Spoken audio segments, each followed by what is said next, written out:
I told them the ground wouldn't hold. I told them the pit was too deep, the slope too steep, the math all wrong. But the HOA didn't listen. They called me paranoid. They called me difficult. They called me a problem. And then the rain came.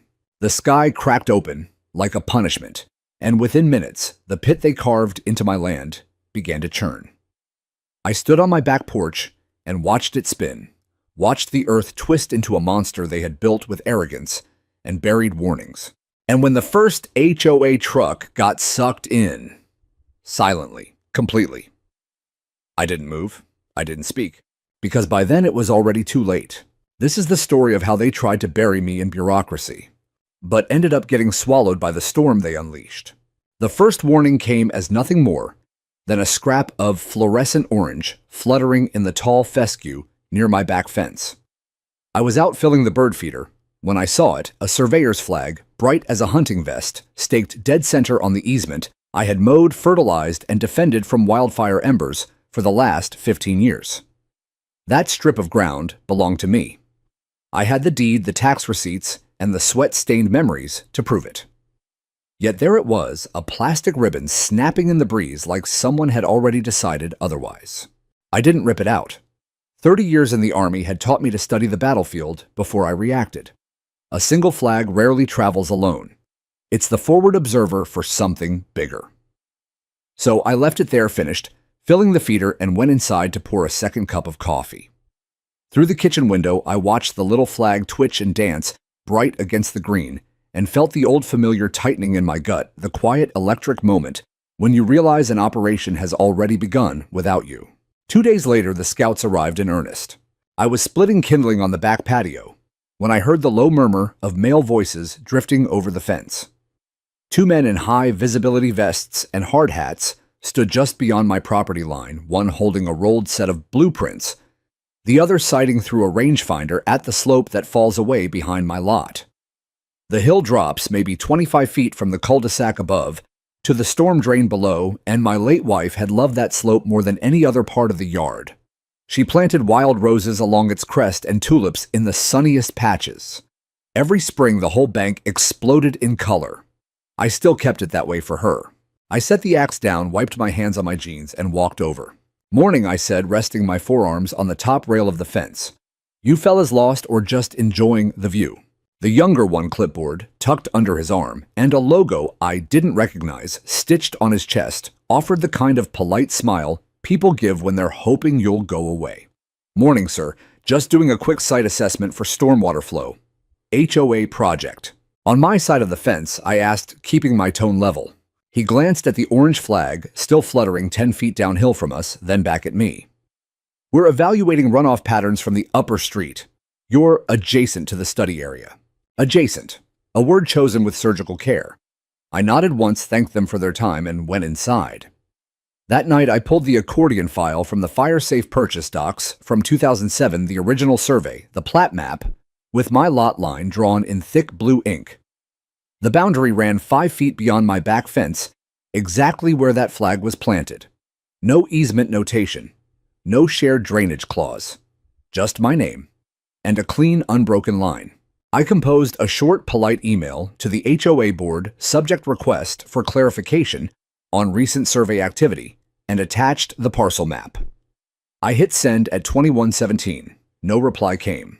By the end of the week, there were 7 more flags, a long white one at the low point, 2 pink ones flanking the storm drain inlet, 3 lime green ones forming a lazy arc across the slope, and 1 electric blue flag driven straight through the drip line that waters my wife's roses. When I pulled that last one free, the little pipe hissed like an angry snake spraying water across my boots. That was the moment the soldier in me finally stepped aside and let the homeowner take over.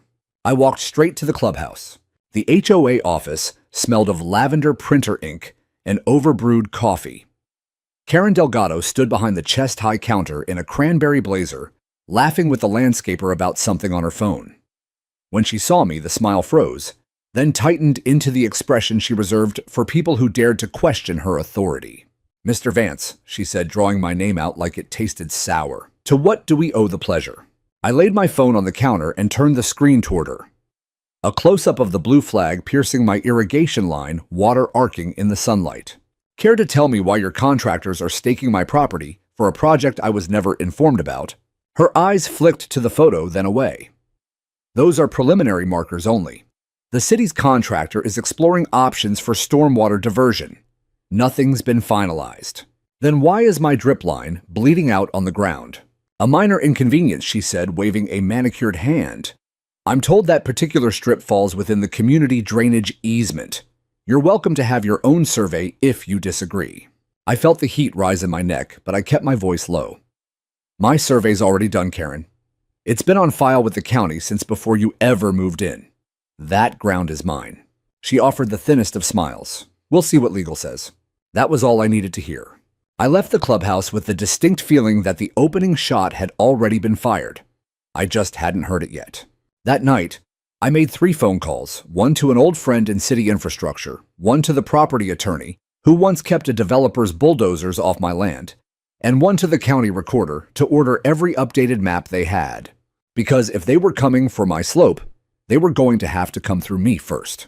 And I had spent a lifetime learning how to hold a line. 3 days later, I woke to the sound of boots crunching on my gravel driveway. I parted the blinds and saw a white pickup with the HOA's green tree logo parked at the curb. 2 men were unloading tripods and a total station, the kind of gear that costs more than most people's cars. They set up directly behind my fence, right on the line that flag had first violated. I was on the porch in 30 seconds, coffee still steaming in my hand. Morning again, I called loud enough to carry. Didn't realize we had a second appointment.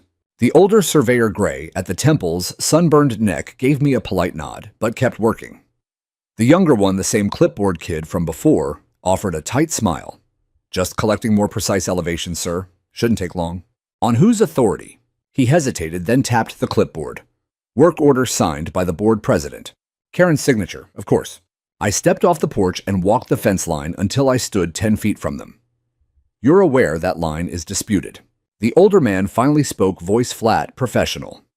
We shoot what we're told to shoot, sir. Property line disputes are above our pay grade. I studied the total station's digital screen as it blinked red numbers, grade, slope, percentage, distance to the storm drain. Every reading they took was data that would be used to justify carving up my hillside. I felt the old combat calm settle over me, the kind that comes right before you call in artillery on your own position because the enemy is already inside the wire. I took out my phone and started recording. State your names and company. For the record, I said. Clipboard kid's smile vanished. Sir, you can't film us without. I can film anything visible from my own property. I cut in. And right now, you're standing on it. They packed up faster than they'd arrived. The truck pulled away with tires chirping, leaving the tripods folded like surrendered rifles. That afternoon, I hand-delivered a letter to the clubhouse, certified return receipt formally revoking any implied license for HOA agents or contractors to enter my lot. I taped a matching no trespassing sign to the back fence, bright red on white, impossible to miss. Then I set up a cheap trail camera angled at the slope. Insurance. For 4 days, silence. No emails, no knocks, no more trucks. I started to hope the message had landed. Then came the stakes. I found the first one at dawn, bright orange plastic driven deep, a strip of pink ribbon tied to the top. By evening, there were 14, forming a perfect rectangle that swallowed my wife's rosebed and half the tulip patch. Someone had come in the dark. Someone with a post pounder and no conscience. I yanked every stake, stacked them like cordwood on my side of the fence, and zip-tied a note to the pile, property of Lot 19. Return to owner or face charges. The next morning, the stakes were back, same holes, new ribbons, this time neon yellow. Someone was playing chicken. I stopped being polite. I called my attorney, Marcus Yates. He listened without interrupting while I described the flags, the surveyors, the midnight staking. When I finished, he said only 3 words: cease and desist. By noon, the letter was drafted, formal, ice-cold, citing California Civil Code sections on trespass and private nuisance. Marcus faxed it to the HOA management company and emailed copies to every board member whose address I had. That should have ended it. It didn't. Karen responded with a single paragraph, the tone of someone swatting a fly. Mr. Vance, the board has received legal advice that the area in question is subject to a common drainage easement recorded in the CC&Rs. Your continued interference may expose you to sanctions. We trust you will allow the professionals to complete their assessment without further disruption. Regards, Karen Delgado, President. I read it 3 times, then forwarded it to Marcus with one line, "She just declared war." Marcus called me back in under a minute. "They're bluffing about the easement. I've already pulled the 2007 CC&Rs. Page 47 mentions drainage, but it requires 30-day notice, a public hearing, and city permits before any work can begin. They have none of those. So what now? Now he said we make it expensive for them to keep pretending." That night, I printed 30 color copies of my plat map, highlighted the boundary in neon yellow, and slid one into every mailbox on the cul-de-sac, including Karen's. On the back, I wrote in thick black marker, "This is my property line. The HOA has no recorded easement here. If they dig illegally." I signed it, Robert Vance Lot, 19 U.S. Army Retta. Then I sat on the porch with a fresh cup of coffee and waited for the fallout. It came faster than the storm that would eventually swallow their trucks. By the next evening, my doorbell was ringing off the hook, neighbors I barely knew holding my flyer asking questions. James from Lot 17 wanted to know if his backyard was next. Nancy from around the corner admitted she'd been too scared to fight previous fines. A young couple with a toddler asked whether their insurance rates would go up if the HOA got sued. I answered every question the same way read your own deed. Know your line, and don't let anyone tell you what you already own. Word spreads in a cul-de-sac the way fire moves through dry grass. Within 48 hours, half the neighborhood knew the HOA was planning something big, something secret, and something that started on my land. Karen stopped driving past my house with her windows down. The survey trucks stopped coming altogether. For one brief moment, I thought I'd won without a single shovel hitting dirt. I was wrong. They were only waiting for the rain. The monthly HOA meeting was scheduled for a Thursday night, and I made sure I arrived 20 minutes early. The clubhouse smelled of burnt coffee and floral air freshener the same as always, but the energy was different. People weren't chatting about holiday lights or mailbox uniformity tonight. They were clustered in small knots, speaking in low voices, glancing at the front table where the board sat like judges waiting for the condemned. I took a seat 3 rows from the back, close enough to be seen far enough to watch every face. James from Lot 17 gave me a quick nod. Nancy slipped in beside me and squeezed my forearm, once silent solidarity. Karen opened the meeting with her practiced smile, the one that never reached her eyes. "Good evening, everyone. Before we begin the usual business, I'm pleased to announce that the board has approved preliminary steps toward a much-needed stormwater management improvement in the South Quadrant." She clicked the remote. A grainy aerial photo appeared on the screen behind her, our cul-de-sac, the slope, and a bright red rectangle drawn exactly over my backyard. "This retention basin," she continued, "will protect multiple properties from future flooding and bring us into full compliance with updated city runoff standards. It's a proactive investment in the safety and value of our community." A dozen heads turned toward me at once. I raised my hand. She pretended not to see it. Karen kept talking phrases like common good, shared responsibility, minimal visual impact. When she finally paused for breath, I stood without waiting to be called on. "Karen," I said loud enough for the cheap microphone to catch every syllable, "you just showed a red box sitting entirely on private property. Lot 19, my lot. Care to explain how that's legal?" A ripple went through the room. Someone in the front row actually gasped. Karen's smile calcified. "Mr. Vance, as we've discussed privately, we haven't discussed anything I cut in. You've ignored emails, trespassed, and planted stakes in the dark. The only thing I've received is a vague threat about an easement that doesn't exist." I held up a thick folder and let it drop onto the folding table in front of me with a deliberate thud. Copies of my plat map fanned out. Here's the recorded boundary. Here's the page from the CC&Rs you keep quoting, page 47. Notice the part that requires 30-day notice, a public hearing, and city permits before any dirt is moved. You have 0 out of 3. Samuel Pierce, the HOA's attorney, tall, bald, $1,000 watch, finally leaned into his microphone. "Sir, the board has received legal guidance that the area in question is subject to an existing drainage servitude for the benefit of the entire community." Guidance from whom I asked. Because the city has no record of any approved project, And my engineer says what you're planning is an unpermitted bowl with no outlet. One hard rain and it becomes a lake with my house at the bottom. Karen tried to regain control. This is not the appropriate forum. Then when as Nancy stood up beside me, voice trembling but clear. Some of us got Mr. Vance's flyer. We've read our own deeds. That rectangle is on his land, not common area. Why weren't we told? Another hand shot up James. I move we table this project until a full engineering report and city permits are presented in open session. Seconded instantly by two others. Karen's face flushed the color of her blazer.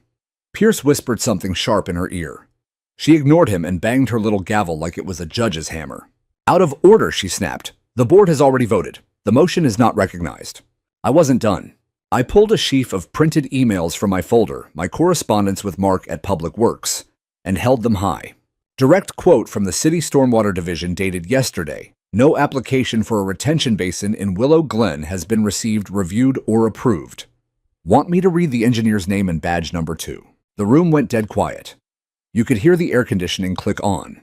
Karen stared at me for a long second, something feral flickering behind the polished mask. Then she forced the smile back into place. Thank you for your passion, Mr. Vance. The board will take all concerns under advisement. Moving on to landscaping approvals. I stayed standing. One more thing I said loud enough for the back row.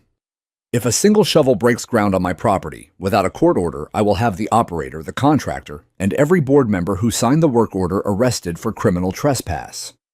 And when that unpermitted hole fills up and takes someone's house with it, the liability won't land on me. It'll land on the people who ignored every warning. I let that settle, then sat down. No one moved. No one spoke. Even the guy who usually falls asleep in the back was wide awake. Karen's gavel hovered in midair, forgotten. Pierce stared at his legal pad like it had betrayed him. Outside, the wind had picked up. I could hear it rattling the clubhouse windows, pushing heavy clouds across the moon. Somewhere in the distance, thunder rumbled low, distant, but growing. As I walked to my truck, James fell in step beside me. You just lit the fuse, Vance. I looked back at the clubhouse lights glowing against the darkening sky. Good, I said, because they've already dug the powder keg. The first fat raindrop hit my windshield before I reached the stop sign at the end of the cul-de-sac. The storm was listening. I woke to the sound of a diesel engine coughing itself awake, the unmistakable growl of heavy iron that has no business being in a residential neighborhood at 6:30 in the morning. I was out the back door before the first mouthful of coffee touched my lips. A yellow backhoe squatted on the far side of my fence like a predatory insect, its bucket already raised and dripping hydraulic fluid.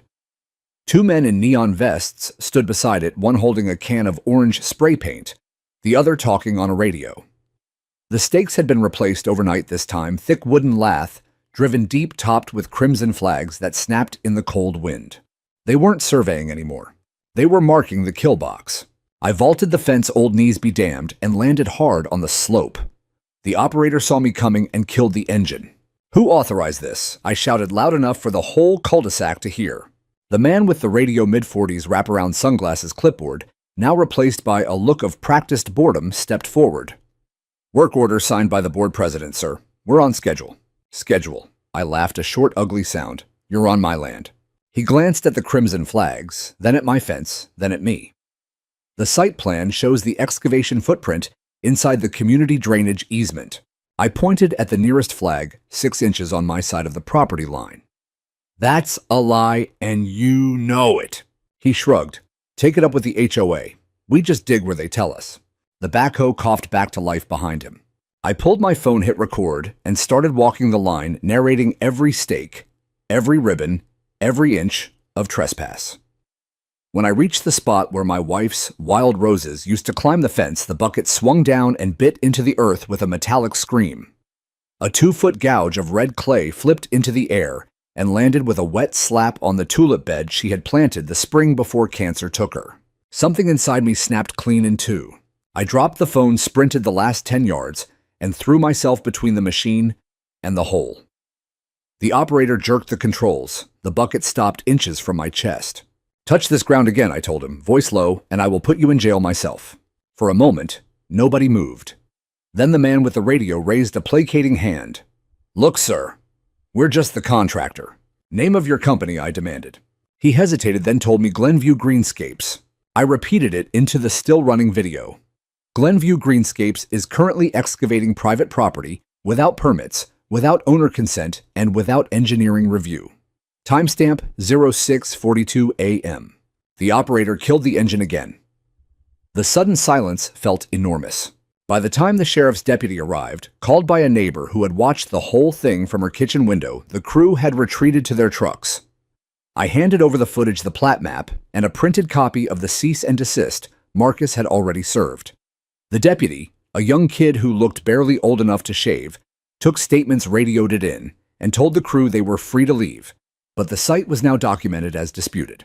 They left tire tracks in my grass and a half-moon scar across the slope. But they left for 9 hours. At 3:17 p.m., I was in the garage printing warning signs when the machines came back, 3 trucks this time, plus a dump truck and a skid steer. They didn't even slow down at the fence. The backhoe simply smashed through the top rail cedar posts I had set with my own hands and kept rolling. I ran outside in time to see the operator drop the bucket and rip a 10-foot trench straight through the heart of the rosebed. Dirt the color of dried blood flew in arcs. The smell of wet clay and diesel filled the air. I stood frozen on my porch, fists clenched so tight my knuckles went white, watching them carve her garden out of existence one bite at a time. By dusk, the hole was 20 feet wide, 15 feet long, and already 4 feet deep at the center. Raw earth walls glistened. The bottom sat exactly at the low point, where every drop of rain from the upper streets would collect. No liner, no outlet pipe, no perimeter silt fence, just a naked bowl gouged into the hillside, waiting for water. I took 312 photographs. I walked the perimeter with a tape measure and spray painted my property line in blazing orange directly across their chalk marks. Then I called Mark. He answered on the first ring. "Vance, tell me they didn't." "They did." Silence, then a string of curses creative enough to make a drill sergeant blush. "That's not a retention basin," he said finally.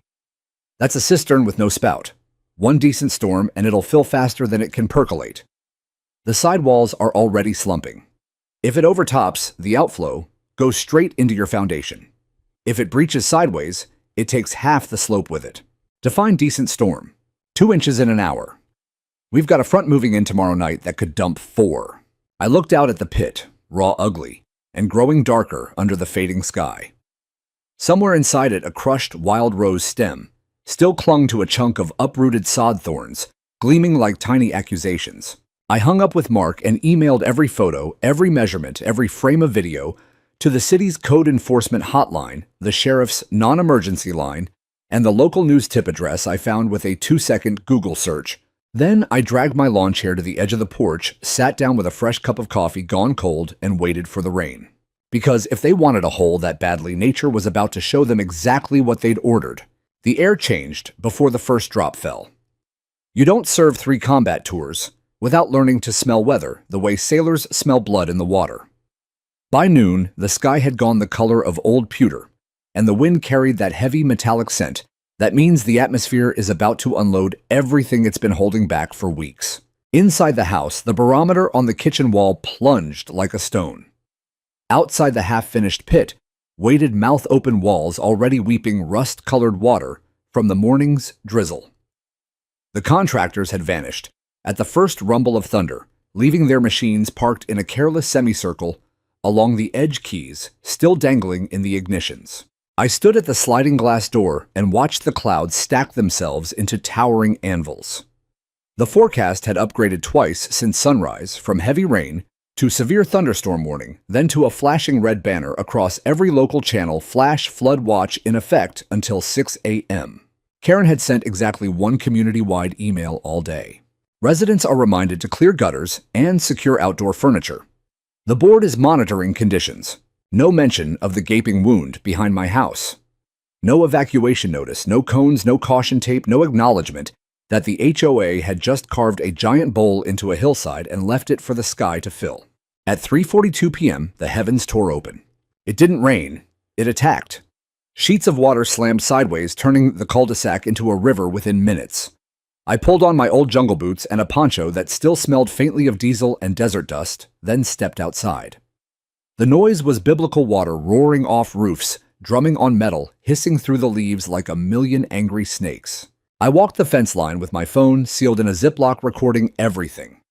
Runoff from the upper street poured down the asphalt in a solid brown torrent, jumped the curb, and shot straight into the pit. The basin filled so fast, I could see the water level rising in real time, 6 inches in the first 5 minutes, then a foot, then 2. The raw clay walls began to calve away in wet slabs that vanished instantly into the rising lake. By 4:15, the pit was no longer a pit. It was a reservoir brimming and perfectly still on the surface, while underneath something began to turn. I felt it before I saw it, a low grinding vibration through the soles of my boots, the way the ground trembles right before an IED caulks off. Then the center of the water dimpled, sank, and started to spin. A whirlpool. It began as a lazy swirl, no wider than a manhole cover, but it grew with terrifying speed. Debris, branches, a plastic trash can, someone's patio umbrella orbited the edges before being sucked under with a hollow gulp. The sound was the worst part, a deep, wet, hungry churning that rose and fell like breathing. Mark had warned me. I hadn't truly understood. Across the slope, the 2 HOA trucks still sat where the crew had abandoned them. The closer one, a white Ford F-250, with the green tree logo on the door, was parked less than 8 feet from the rim. Water lapped at its rear tires, then over them. The ground beneath it turned to slurry. I watched the back end sink an inch, then 2. Then the whole truck tilted with a groan of tortured steel. I started running. "Hey," I shouted into the storm voice, shredded by wind and rain. "Get away from the edge!" No one was there to hear me. The truck's rear bumper caught on a root for one heartbeat, just long enough for hope, then the root snapped like a gunshot. The entire vehicle slid backward, tailgate first, and dropped straight into the maelstrom. It didn't splash. It simply vanished, swallowed whole, leaving only a brief swirl of bubbles and the fading red glow of taillights before the water closed over them like a fist. The second truck, a flatbed loaded with landscaping gear, began to move next. Its driver's side wheels dropped into a fresh collapse. The whole bed lifted off the ground as the front tried to claw forward, tires spinning uselessly, spraying brown water in frantic arcs. For 10 surreal seconds, it hung there, headlights, cutting pale tunnels through the rain horn, blaring in one long panicked wail. Someone must have been inside. Then the whirlpool caught it broadside. The truck spun once, twice, metal shrieking as the current twisted it like taffy, before it flipped and disappeared beneath the surface.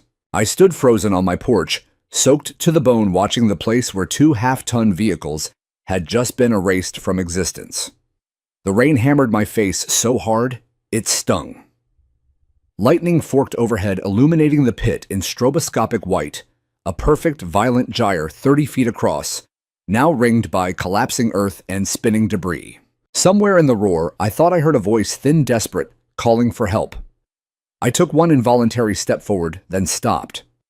The edge was sloughing away faster than a man could run. One more step, and the ground would take me too. I lifted the phone, hands trembling, and kept recording, because someone needed to see what arrogance looks like when nature finally answers back. And because the storm wasn't finished, it had only just begun to speak. The rain no longer fell in drops. It came in solid columns, as if the sky had opened valves straight from the Pacific.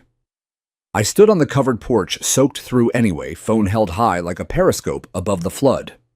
Lightning strobed every few seconds, freezing the scene in white-hot stills, the pit now a perfect black circle, 35, maybe 40 feet across, spinning so fast the water had carved a smooth concave bowl in the air itself. Then the third collapse happened. A 20-foot section of the uphill rim gave way, with a sound I will never forget, a deep, wet crack followed by a roar like a freight train derailing. A wall of mud and clay slid into the vortex in one unstoppable sheet, carrying with it a section of my back fence, the trail camera I'd mounted, and the little solar-powered lantern my wife used to hang for evening parties. Everything disappeared in a heartbeat. The whirlpool answered with a triumphant surge. Its diameter leapt outward another 10 feet in seconds, the spin tightening into a perfect, lethal corkscrew. The sound shifted pitch from a growl to a high, keening scream, the noise of a giant drain unclogging itself on the world. I zoomed the camera and saw the first truck again, or what was left of it. The white F-250 surfaced for one impossible moment, upside-down roof crumpled like foil before the current slapped it back under. A single work boot, floated past, still laced, spinning lazily on the outer edge, before it too was yanked into the center and gone. Across the chaos, a lone figure sprinted from the clubhouse parking lot, one of the younger crew members, the one who had shrugged at me that morning. He was soaked barefoot shirt plastered to his skin, screaming something I couldn't hear over the storm. He reached the second truck, the flatbed, just as its front end lifted completely off the ground. He grabbed the driver's door handle and pulled. The door didn't open. The truck lurched sideways, dragged by an invisible hand. The kid lost his footing, fell hard, and for one terrifying second his legs slid toward the edge. He clawed at the mud, found a root, and hauled himself back just as the flatbed rolled.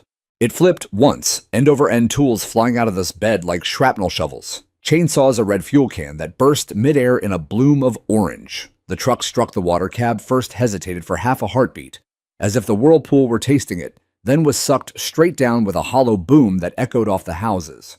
The kid stayed on his knees, staring into the maelstrom rain streaming off his face in sheets. I couldn't tell if he was crying or if it was just the storm. Neighbors were out now, doors opening up and down the street, people under umbrellas or in raincoats, phones glowing like fireflies. Someone screamed.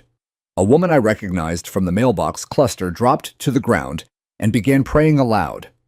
James stood beside me on my porch, mouth open, unable to form words. Lightning struck the ridge above us, close enough that the thunderclap hit at the same instant.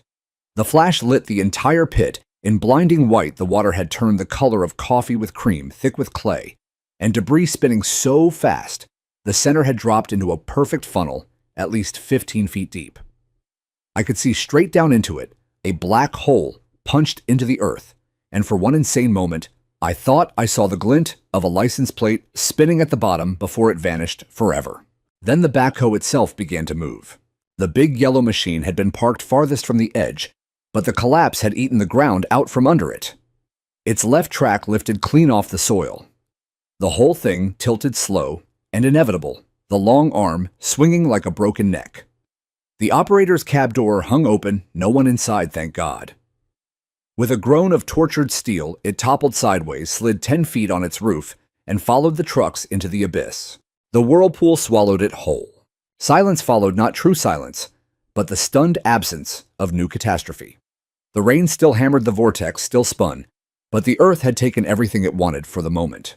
The pit had grown into a crater 50 yards across its edges, still crumbling in slow, wet avalanches. My back fence was simply gone, posts sticking up like broken teeth. The tulip bed, the rose arbor, 15 years of careful tending, erased as completely as if the ground had never known flowers. I lowered the phone. My hands were shaking so hard the video wobbled, but it had captured everything.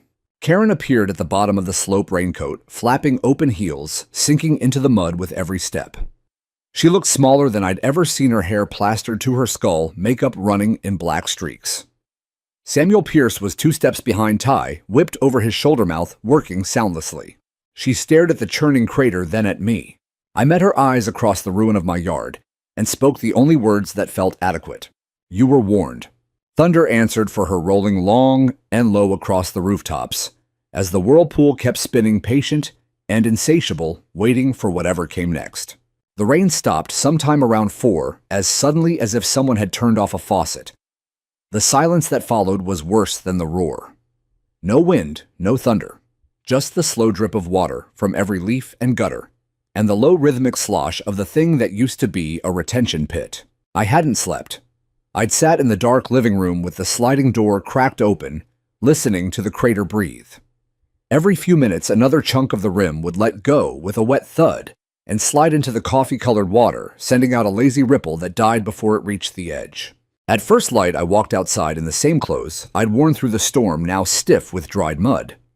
The air smelled like a battlefield after the artillery stops torn earth diesel and something metallic I didn't want to name. The crater had grown overnight. What had been a 50-yard circle was now closer to 70, a ragged bowl gouged out of the hillside like a giant had taken one bite and walked away.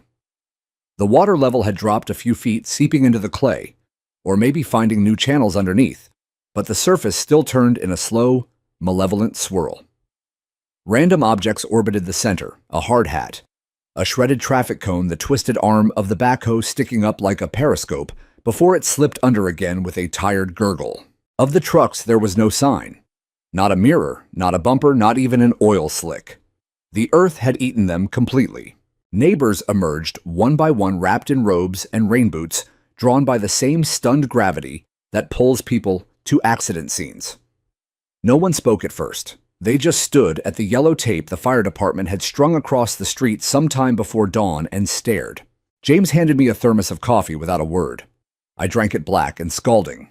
A city flood control truck arrived at 7:12, followed by 2 news vans before 8. Stephanie Lyons from Channel 5 was the first reporter brave or foolish enough to walk the muddy perimeter with a cameraman in tow. She spotted me on the porch and came straight over microphone already out. "Mr. Vance, can you tell our viewers what happened here?" I looked past her at the crater at the slow hypnotic spin that still hadn't stopped. "I can show you," I said, and held up my phone. The video was 47 minutes long, shot in one continuous take, from the first ominous swirl to the moment the backhoe vanished. I had uploaded it to a private Facebook group at 3:04 a.m. with a simple caption: "This is what happens when an HOA ignores property lines, city codes, and basic physics." I warned them, repeatedly. By the time Stephanie aired 30 seconds of it on the morning broadcast, the full version had already been shared 12,000 times. By noon, it was over 200,000. By evening, it was national. Twitter lit up with "What HOA Whirlpool" and #swallow the board. Someone slowed down the clip of the flatbed flipping and set it to dramatic orchestral music. Another user superimposed Karen's official HOA headshot over the spinning vortex with the caption, "When you ignore the crazy veteran in lot 19." The comments were brutal, glorious, and entirely deserved. Karen tried to hide. Her Lexus never left the garage. Pierce's office voicemail was full. The HOA's official Facebook page went dark after someone posted a satellite comparison before and after images of my backyard looking like a meteor strike. At 10:30 a.m., a city inspector in a hard hat and knee-high rubber boots walked the rim with a metal probe, pushing it into the soil every few feet and shaking his head. When he reached me, he introduced himself as Raul Ortega, Senior Floodplain Engineer. "Mr. Vance, I've seen your video," he said quietly. "That's not a retention basin anymore.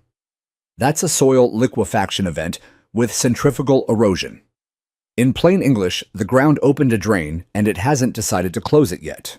How long until it stops growing?" He looked at the slow spin, then at the fractured hillside above. "Could be hours, could be days.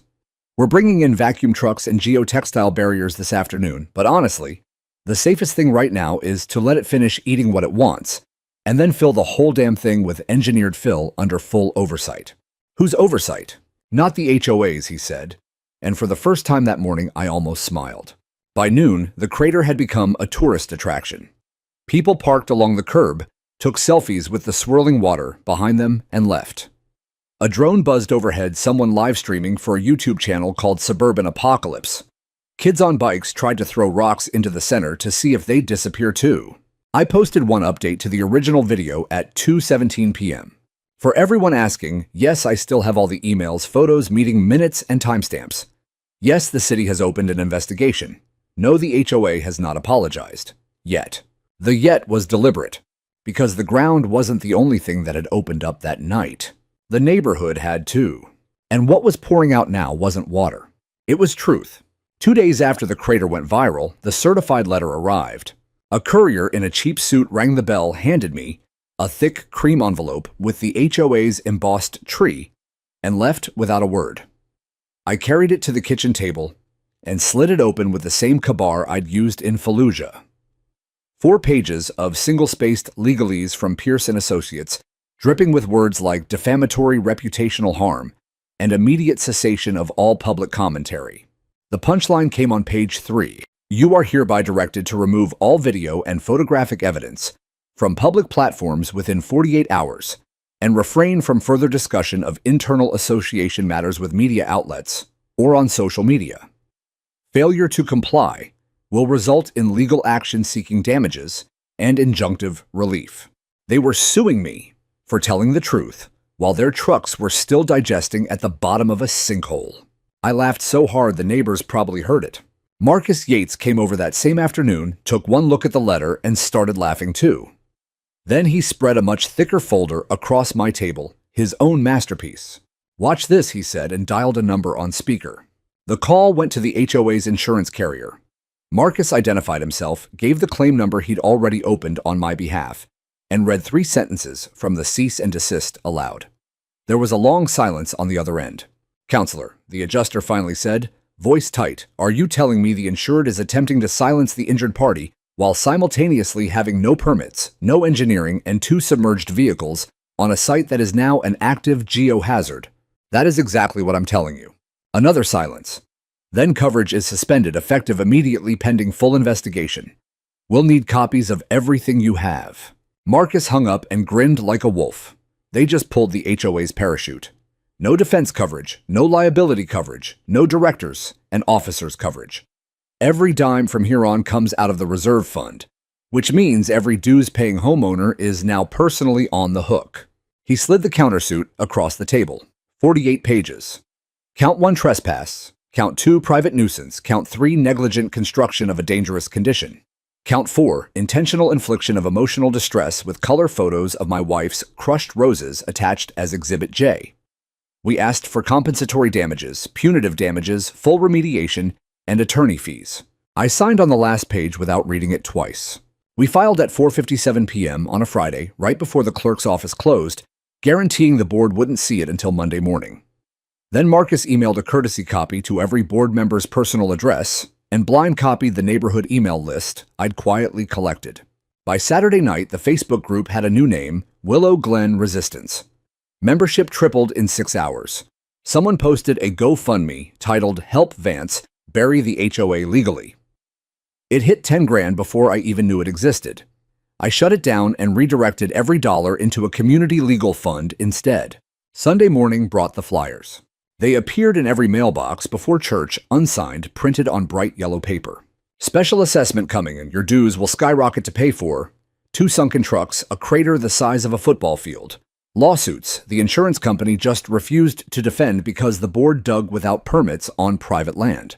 At the bottom, in bold emergency meeting. Wednesday, 7 p.m. Vote of no confidence. Monday, Karen's Lexus finally appeared. She drove past my house at crawling speed windows, up sunglasses on even though the sky was overcast. She didn't stop, didn't wave, didn't even glance at the orange barricades and the condensed area. Keep out signs the city had posted. That same afternoon, the city issued its first citation, $15,000 for unpermitted grading. A second followed an hour later, $7,500 for creating an attractive nuisance. Both payable by the Willow Glen Homeowners Association within 30 days. Tuesday, the petition hit 25 signatures, 5 more than the bylaws required for a special recall vote. Nancy dropped the thick stack on my porch with a bottle of bourbon and a note. "You started this. We're finishing it." Wednesday morning, I woke to find someone had spray-painted a single word across Karen's garage door in dripping green letters 6 feet tall. Sunk. I didn't smile. I didn't need to. The ground had already done it for me. That night, the clubhouse was packed so tight, the fire marshal would have had a stroke. People stood in the aisles, sat on the floor, lined the back wall 3 deep. The air smelled of wet coats and righteous fury. Karen took the podium like a woman walking to her own execution. Her blazer was the same cranberry color, but it hung looser now. The smile was gone entirely. Pierce wasn't there. Rumor said he'd withdrawn as counsel the day the insurance company pulled coverage. The moderator, a neutral third party the bylaws allowed for recall votes, called the meeting to order. No one bothered with old business. The petition was read aloud. The vote was called. Ballots went out. Ballots came back. When the count reached the magic number 2/3 of all units, exactly what the bylaws demanded, the room erupted. People cheered, hugged, cried. Someone started a slow clap that turned into thunder. Karen stood frozen behind the table, staring at the tally sheet, as if it were written in a language she no longer understood. The moderator didn't gavel for order. He simply looked at her and said, "Madam President, you and the remaining board members are hereby removed from office, effective immediately." She opened her mouth. Nothing came out. Security 2 off-duty deputies the new interim committee had hired with legal fund money appeared at her elbows. They didn't touch her. They didn't have to. She gathered her purse and walked out on her own heels, clicking across the tile like the last ticks of a dying clock. Outside, the crater still swirled slowly under the floodlights. The city had installed patient and indifferent. But inside the clubhouse, something new had been born. And for the first time in years, the power in Willow Glen no longer belonged to the people who sat at the front table. It belonged to the people who filled the room. The recall vote wasn't the end. It was the moment the dam finally broke. Within 48 hours, the interim board's 6 volunteers who actually knew what a permit was had opened every file, every bank statement, every email chain the old regime had tried to bury.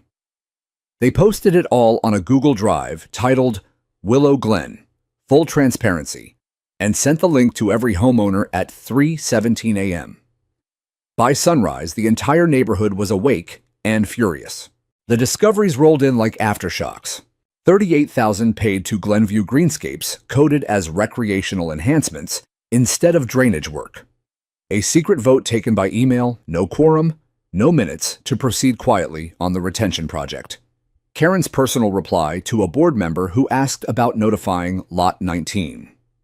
He's ex-military, not a geologist. We'll handle objections later. A $12,000 consulting fee to a firm owned by Pierce's brother-in-law for a report that was never delivered. People printed the worst pages and taped them to the clubhouse windows like the 95 Theses. The crater itself kept growing slowly now, a foot a day, but the city had taken full control.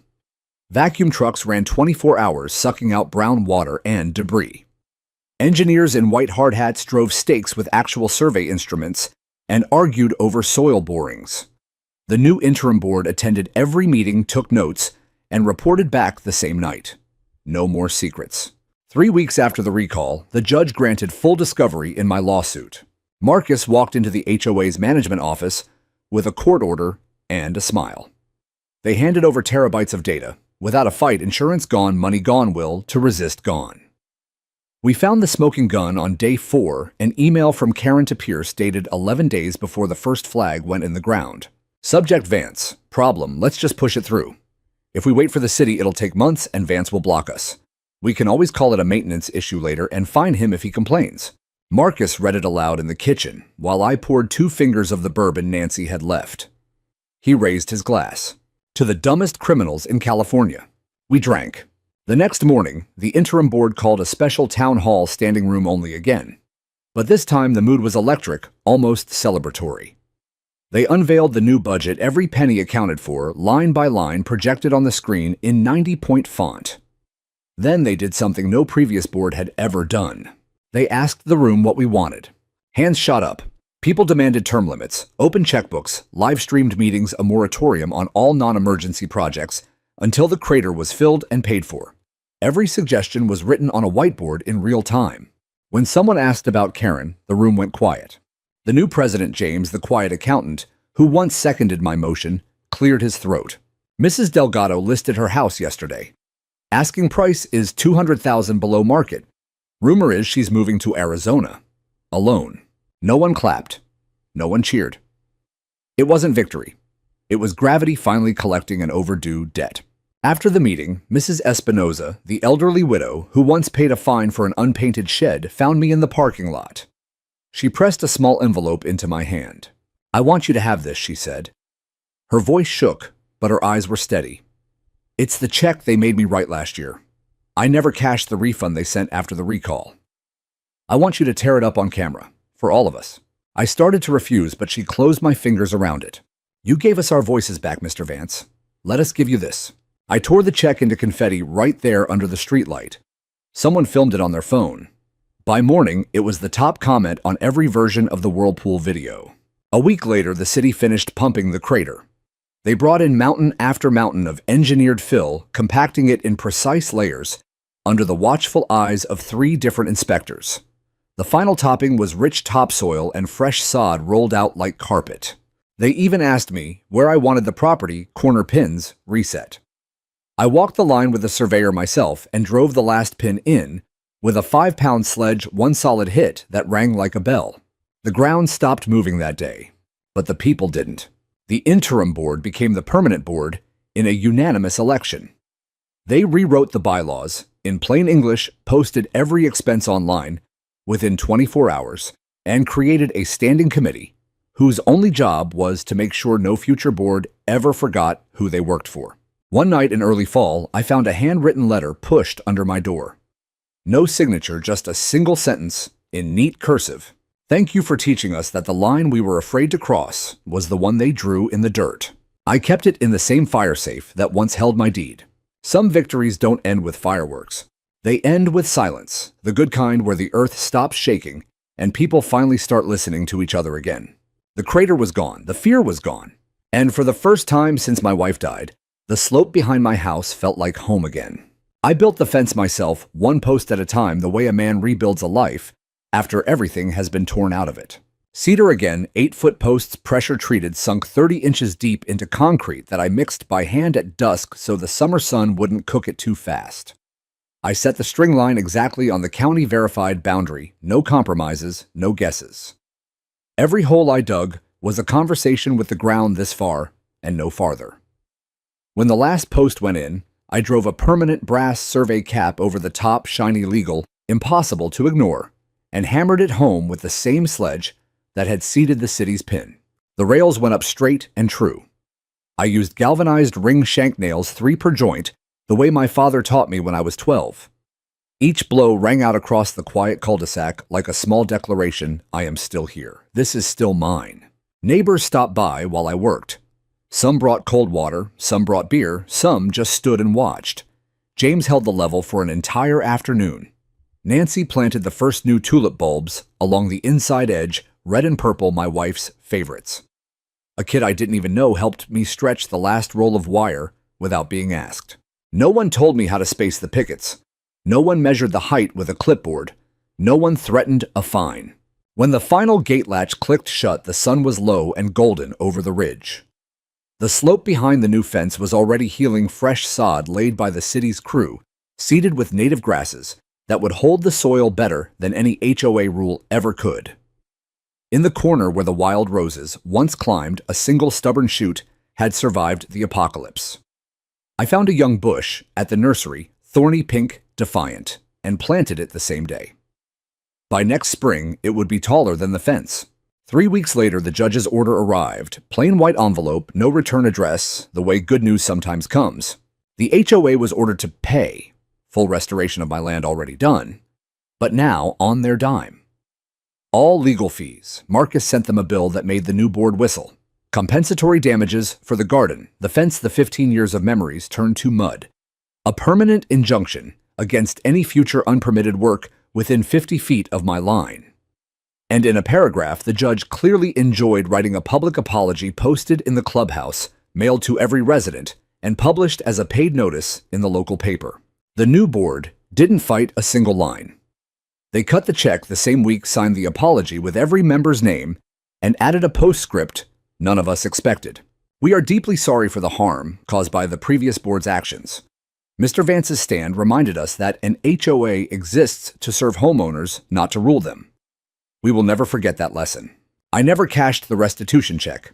I framed it instead, hung it in the garage next to the torn-up fine Mrs. Espinoza had given me. Some payments aren't about money. One October evening, I carried a folding chair to the new gate, set it in the grass, and opened a beer. The sky was the color of a fresh bruise fading to rose. Somewhere down the street, a dog barked once and thought better of it. The only other sound was the soft rustle of wind in the new roses and the quiet creak of cedar settling into its footing. I thought about Karen. Rumor said she'd taken a condo in Phoenix under her maiden name. I thought about the truck still down there somewhere under layers of engineered fill, a $120,000 tombstone no one would ever dig up. I thought about my wife laughing in that garden in boots 2 sizes too big, dirt under her nails, and joy in her eyes. None of it hurt the way it used to. The land was quiet. The people were free. The line was held. I raised the bottle to the empty slope, to the brass cap glinting in the last light, to the stubborn little rose already reaching for next year's sun. Then I drank to the only thing that ever really matters when everything else gets stripped away.